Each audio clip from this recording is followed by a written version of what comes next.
Welcome back. In this week's edition of the Business Review, a beauty service provider that is filling a gap locally and seeing continued profits within just 1 year of operation. Cody and Barrett reports.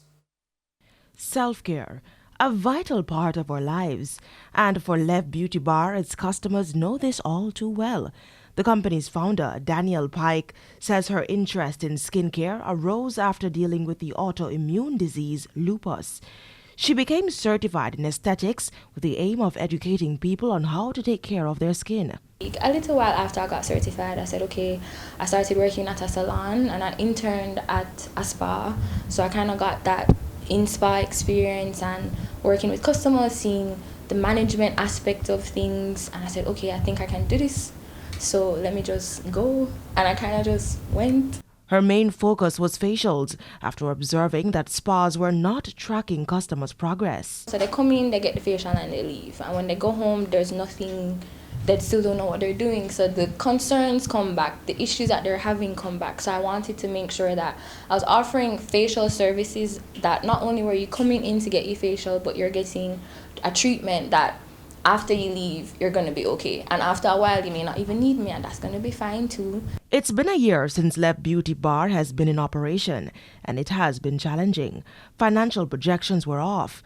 Ms. Pike points to underestimating how expensive products would be locally and the cost of importing materials.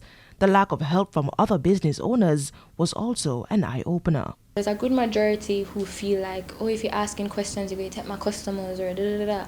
And I don't understand that, because me alone, I can't service every single person in Jamaica.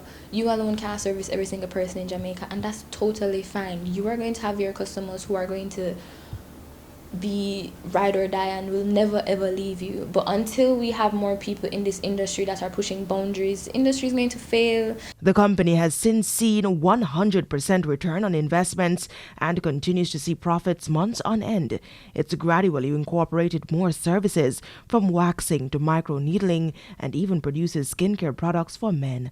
Among those services, its HD brow service is the most popular.